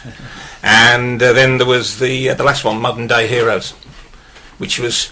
Because if you buy books from about blues and you buy every book, you get the same information regurgitated. Yeah. So Modern Day Heroes are all about talking to the players, and of course with access to the players through the former Players Association, I got some great anecdotes and some great answers to the questions. So the book is full of facts, obviously, but it's only players from the 80s, so it appeals to the... Because if it gets too historical, so the people who are actually going to the ground now would know most of those players. And it's the lads are just fantastic. You just ask them to do something. So the 50 greatest matches, you mean they blues matches? Yeah, oh yeah. I was going to say, it's got Man United versus Arsenal, that was one of them. No, they're all blues, mate, they're all blues. And where are these books available from? Well, they were available from Derby Books, but they went into liquidation about a fortnight ago. But most of them... Did they get docked 10 points? No, they didn't. No, they didn't. That's why I'm worrying about the 27th of May. But they're in the shop. At Christmas, they were laid out in the front of the shop. Oh, that must be an amazing feeling. It is a great feeling. And getting the books... especially when it's something that you're passionate about as well, Yeah. And I've always... I think there's a quote, isn't there? Is it Oscar Wilde or something? Everybody's got a book in them, really. But my book was always going to be a blues book. Who said that? Someone did. Someone did. definitely Every said man's that. got a book in him or something. It could have been. I did say that once, but it wasn't me that said it first. No, we'll leave that because I really want to talk about the former players. I mean, can we do extra time? Can we go on to about 9:30, 10 o'clock? I know you two have to go running home.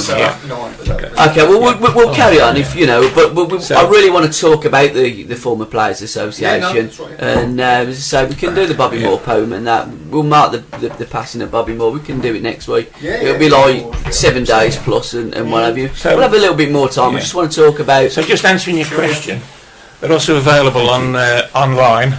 W.H. Smith's, it's on Amazon, it's on eBay. Because they've all gone out of print. Absolutely. Gil Merrick justified going out in paperback, so that's out in paperback. So you can locate them, even though the publisher's gone bump. Can you do any more book signings? Can you get a load of books? Because we'll put a do on for you in the George with all of your books that you've got, and any blues players. Martin Thomas, has Tomo got a book out? I remember you saying. Well, hopefully he's coming to the 63 to promote his book. You carry on, sorry. No, to promote his book, because that's raising money for a mining disaster. Was it the Aberfan disaster? Something like that. Very similar, it's very close to his heart. It's a blooming good book, and he's virtually self-published it for a tenner, so it's a good tenner's worth. But Martin being local now, being up at, he's living in Wales, but coming up to St George's, he's hoping to come to the 27th of May. Okay, what do you tell us about the 27th of May? What's it all about? Well, it's all about the 50th. It's 50 years since we beat the Villa in the League Cup in 1963. So we're having the match on the 27th of May, which is the actual day that we beat, or that we won the cup, because we drew the second leg. We're kicking off at 7:15, which is the actual kick-off time. Yeah. And it's just to celebrate the success we've had in the League Cup since 1963. So there are only 6 of the original team alive. Really? So Colin Green is the only surviving fullback, so he's coming down from Wales. Terry Hennessy, I'm talking to his son, but he'd only, because he's in Australia, of course. But Terry might be there, but I think that's a bit doubtful, because he'll only come if he's doing something with Derby or Nottingham Forest. Malcolm Beard's been invited ad nauseum, but I just can't get a yes out of him yet. We've got Mike Halliwell, Bertie Auld, Jimmy Harris. But we've also got Bobby Thompson coming, because Bobby played for the Villa, so he's in for some stick in that game. And we've got Brian Sharples and Winston Foster coming over as well. So, did anybody say no? Only Malcolm at the minute, and it's not a definite no. I think Malcolm feels a bit reluctant because he did have such a successful career at the Villa. So that's with Bobby coming. I'm hoping now that Malcolm might persuade him. But he had a great career at the Blues, and I mean, he's been to some of my lunches, and you know, and he's local, isn't he? Yeah, I mean, he's one of the all-time Yeah. most appearances of Blues, and you say about Villa, but most of his work at Villa was backroom staff as a scout or coach, and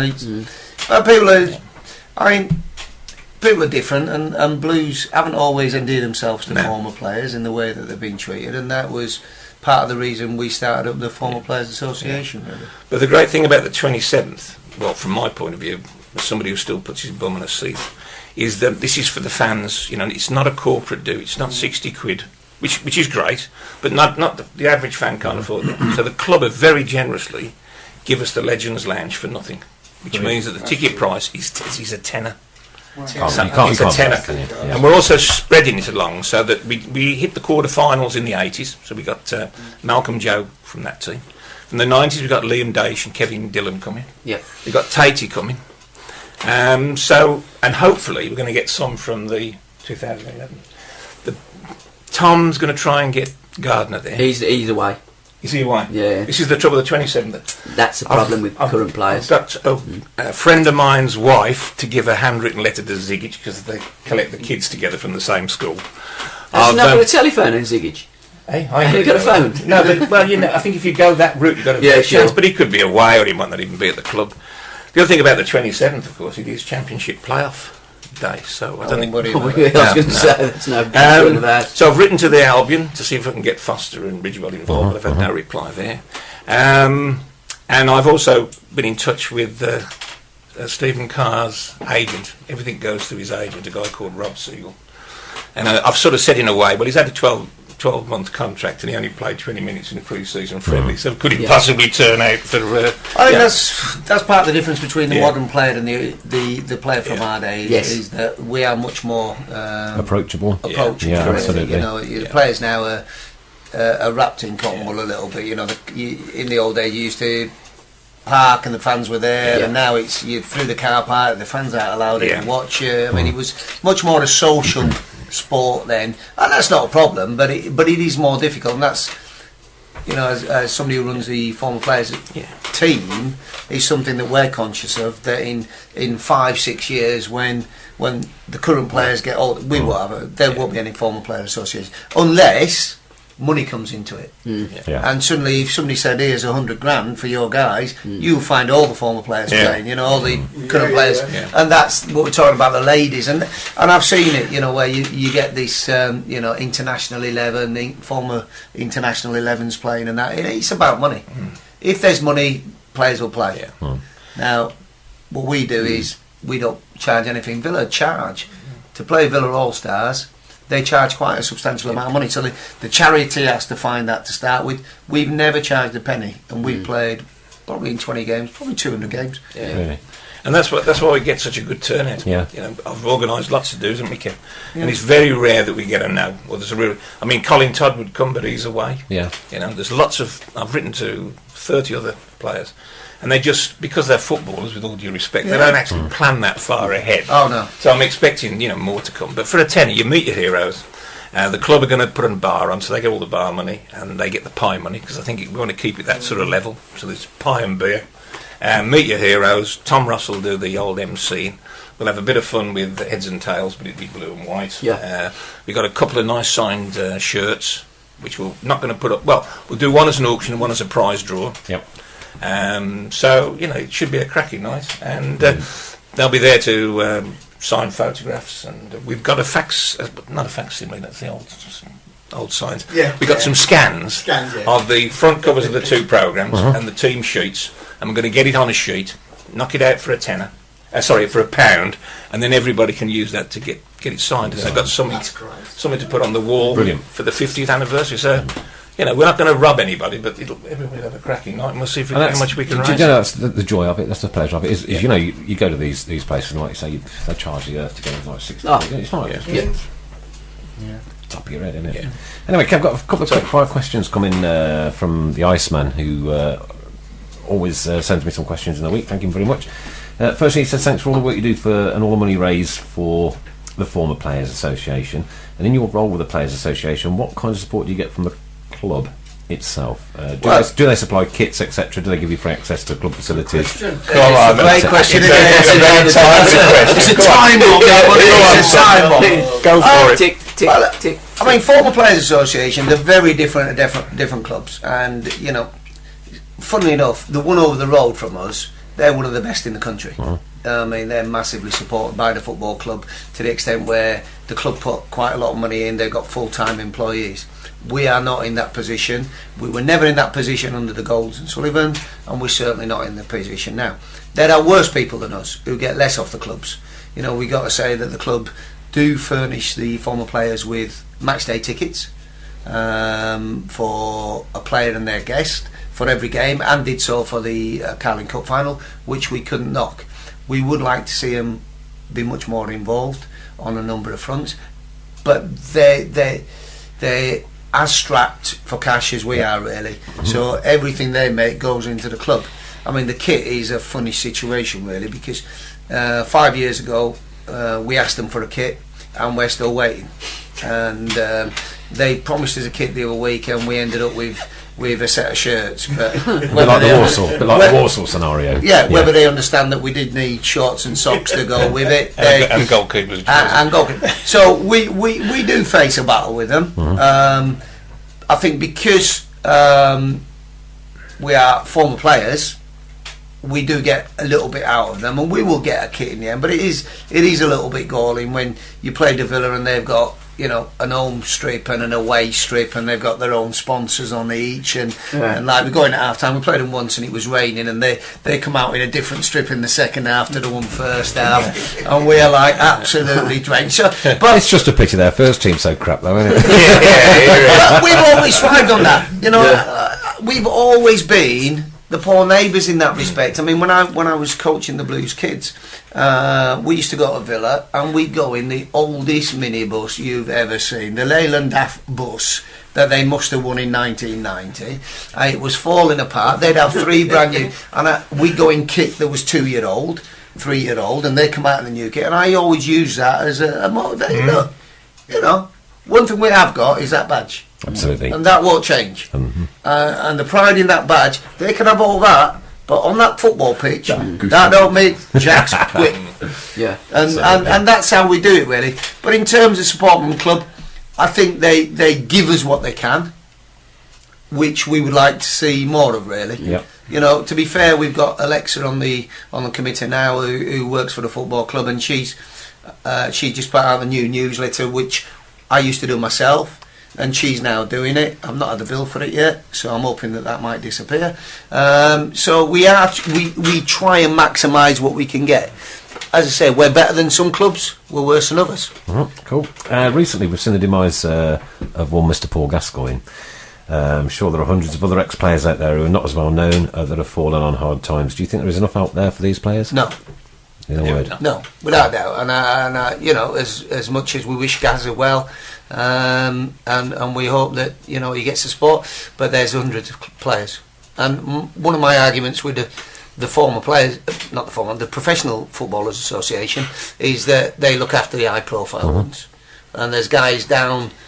I mean, I'm told now that, I mean, when we joined Blues back in 75, 76, we were told that once we were a PFA member, we're always a PFA member.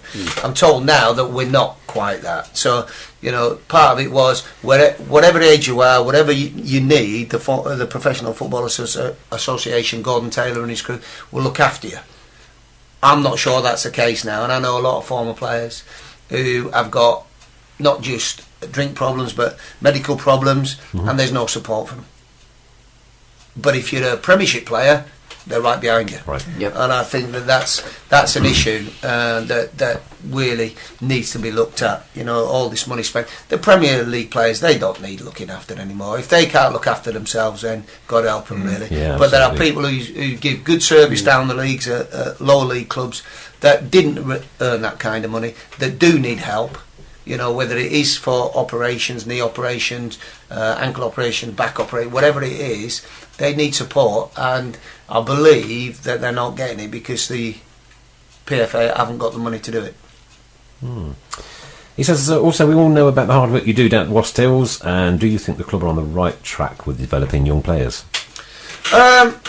Well, but again, you mentioned those names that have recently come through. They're having a little bit of a success. I mean, we have had over 20 years very little come through. You know, you look from 20 years ago, we had Darren Carter, we had Matt Sadler, and not a lot more really. We've had a couple go away and do well for themselves. Sonny Aluko, Craig Fagan, one or two others, but we've never really produced them. We've just started to get some players. Now, you know, that crop in particular were decent. You know, I'm not sure how much there's in behind that really.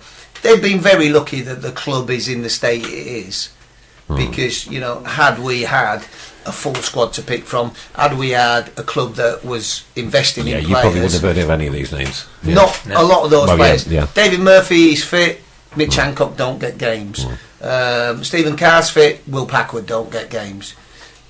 Midfield, Callum's done pretty well in there. Hasn't he just, yeah. You know, so Cal possibly is one of them, but he wouldn't have played the amount of games he has. Nathan is probably disappointed a little bit this year, but I still think there's a lot to come from him. So you look at it and you think, well, there's been pluses and minuses in that.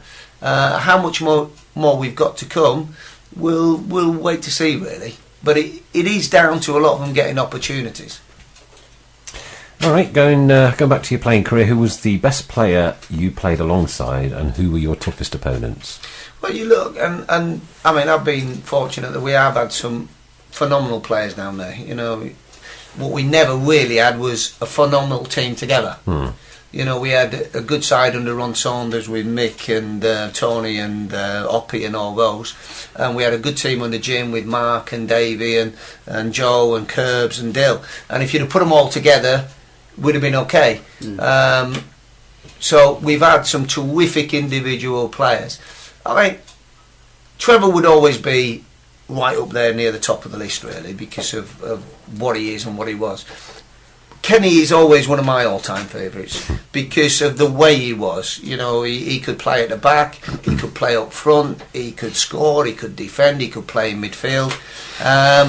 And he played it in a real tough, aggressive manner. Yeah, so I always... My face still hurts. Yeah, I always put Kenny in my top ones there. You look on top, Mark Dennis was an incredibly gifted player. You know what I mean? So there are... It's always difficult to single one out. But I'm going with Burnsy, because I like Burnsy and he frightens me. I must get in touch with him. Kenny was your bookie as well, wasn't he?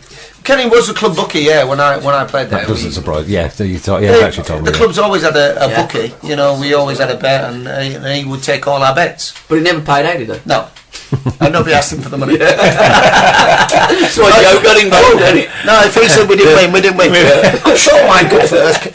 No, it fell, Kev. All right, Ken. Yep, that'll do for me. I speak to him all the time, and he's just had a replacement knee, Ken. You know, I spoke to him last week because we're trying to still get him to the Back to the 70s dinner. And he said he was in agony, and I was really pleased. I thought, that'll pay him back for all the bets he never paid out. And was you in the bar in Belgium or Holland when it went off with a load of travellers? I was in no bars anywhere in the country, so I wasn't in that. I was in the bar where we couldn't afford to pay the bill in Switzerland until Frank came in, and Frank paid the bill for everybody.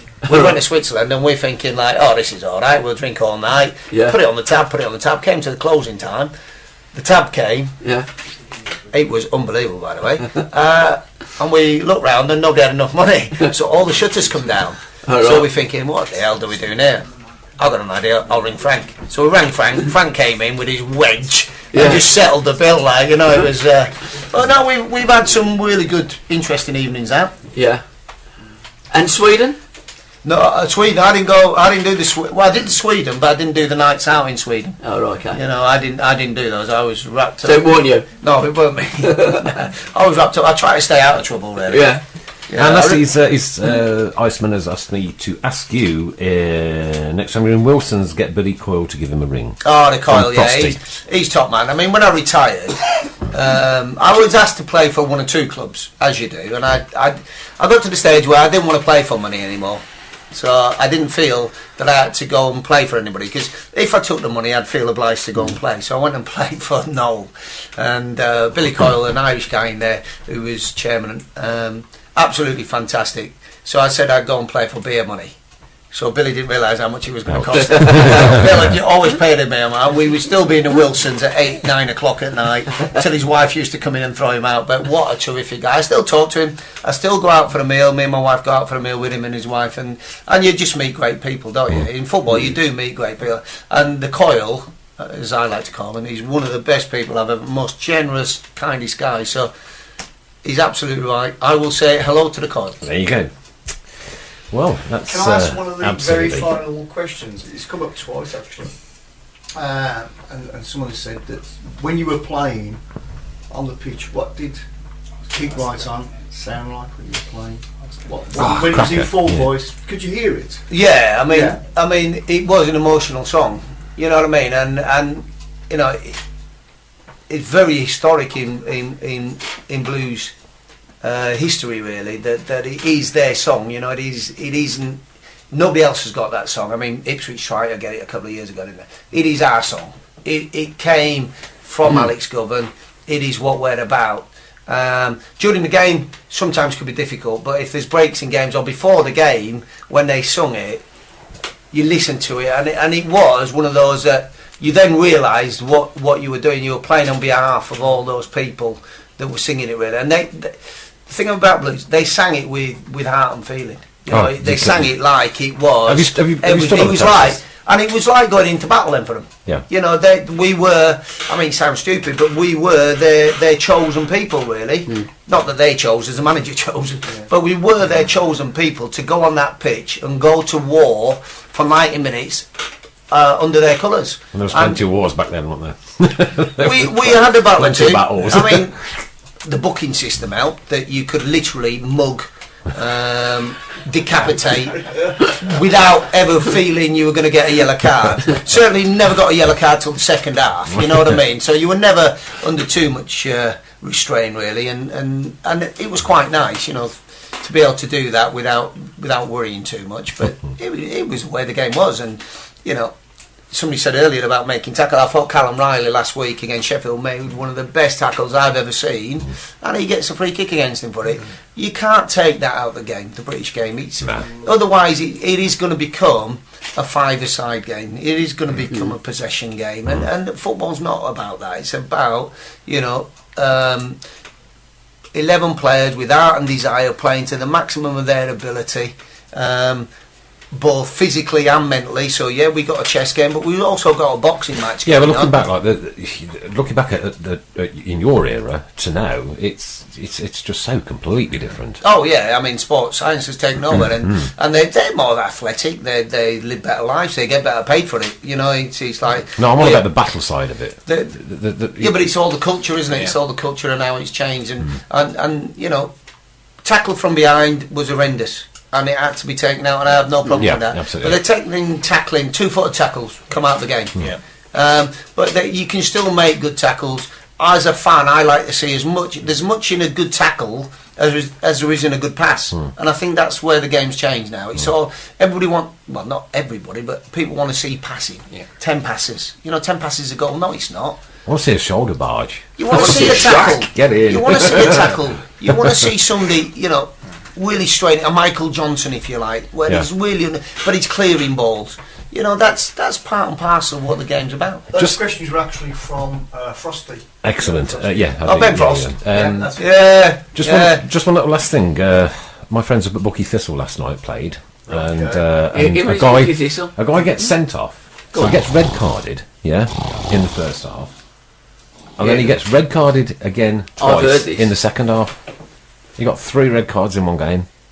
Well, really, hasn't he? We wondered where I Paul didn't was, think didn't he could we? do that. Say it again. He was playing. A player got a red card. He got red carded and sent off the pitch. Yeah. Right? And then he was arguing with the officials, and he got another red card, and then he was arguing with the officials again later on. You can't, can you? And had another red card in the same game. I got 2 once for Noel. In the same game? Yeah, in the same game. I got red carded from the pitch and red carded from the stands. So I had 2. So they give me a double ban and a double fine in the Birmingham County FA. Yeah. So I've had a double. Yeah, it's not a problem. I no. thought you could I only thought get you could one only red get one. card. Yeah, That's me why too. I- I was waiting for the joke. I was gonna- No, I was asked to leave the stands. I'm not told. So what did you do, Kev, to get that red card? Go to the pub afterwards. Well, the first one was for a bit of a fracas on the pitch, which I can go with. Yeah. The second one was for abusing the officials. Now, I said to the referee, I had to go to a hearing at the Birmingham County. I said, hang on a minute. I said, look, first of all, did you hear me, referee? They've all come in, the three officials. He said, no, I didn't hear you. I said, and you didn't hear me because you stood on the far side of the pitch. And I said, did you hear me? He went, no. I said, because you were watching the game and I'm stood behind you. So you couldn't tell if it was me or not. And they all agreed they didn't know if it was me for certain. All right. And I got suspended for 73 days. How? Because they backed the referees. Even though all three of them said they couldn't be certain it was me. Was it you? Yeah. Kevan Broadhurst, What a finish. That was straight at the top net. That was your 11th goal, mate. Just if people do want tickets, Yeah. there's only 100 tickets left for the 63. Really, really? Done really well. Right. They're available from this young man here. Yes, I've got a at few. the, and they're at the Royal George. But if people want to call me on my mobile, I'll reserve tickets and then they can. Do you want to give that out? Yeah. Give it over. Yeah. So it's 07785 7746 Say that again. I'm not 57. Put it straight out. Say it again. Say it again. 07785 Yeah. 774657. Is that right? And can we Oh, just don't give shout a shout out for Frank Worthington? Frank Worthington's day in the George on the 20th, confirmed. What are you looking at? And, Yeah, no. and we've mentioned it briefly, but the 8th of March, of course, next Friday, there is the 70s night. Back to the Still tickets available for tickets that. available. Yeah, That's few, true. I think they got a That's, few, but Yeah, That's contact true. Birmingham City Football Club Correct. for that, and Gaz Correct. in the hospitality. It's going to be a Yeah. great there night. was about 14 players confirmed in it, something like that. yeah, we just restricting it to people who played in the 70s. That's it. I Yeah. mean, we've done other days where we've had 20, 30 players, but they come from all areas. Next week is just 70s people. Have we any names of players that are going to be attending that night? Keith's got them. We're gonna go on. Keith's got Yeah, them. I got 'em. Come on, Extra son. time. Here we So go. it's- Extra time and it's, penalties. Gary Emanuel, Roger Hind, Jimmy Calderwood, who didn't get the Dundee job, Steve Phillips, Jim Montgomery, Mike Kelly, Jim Montgomery. Peter With, Tony Want, Alan Campbell, Malcolm Page, Joe Gallagher, and Howard Kendall. That is what's on. Is Trevor going? Yeah. to- Yeah. I was gonna say. Yeah, and there's also Trevor. These are not absolutely confirmed yet, are they? No, Trevor is. Trevor, Oh, yeah, Trevor is I right. thought it was Kenny confirmed. Burns. Obviously, that depends on his knee. Yeah. Tony Coton, and I don't know whether Tom spoke to Bob Latchford. He's still waiting for Bob to come Yeah. back to him, but Jasper's So- there as well, I think. So So it ain't- you know it's- Johnny it's- White's there, well, you know Johnny supports everything. So Yeah. Gary Pendry's on there with Trevor and Jasper. Really. So it's a cracking night. So it should be a good night, really. Right, two more quick questions. Yeah, well, not so much questions. I just thought I think we should give ourselves a bit of a congratulations tonight on Yeah, well Sports done. Radio because How many servers we broken? Haven't got the numbers in, so don't ask me to give you. We've actually an crashed actual one number. server, so. But we've had our biggest ever audience. I don't know Broads and do it. Great stuff. He's not going to give you the actual figure, though. Yeah, I yes. just want to say fantastic turnout on Saturday for the Blues. Absolutely. Blues fans as well. And a shame to see Rob all go back to West Ham with that groin injury.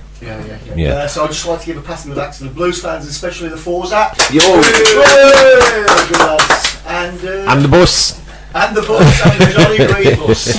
See?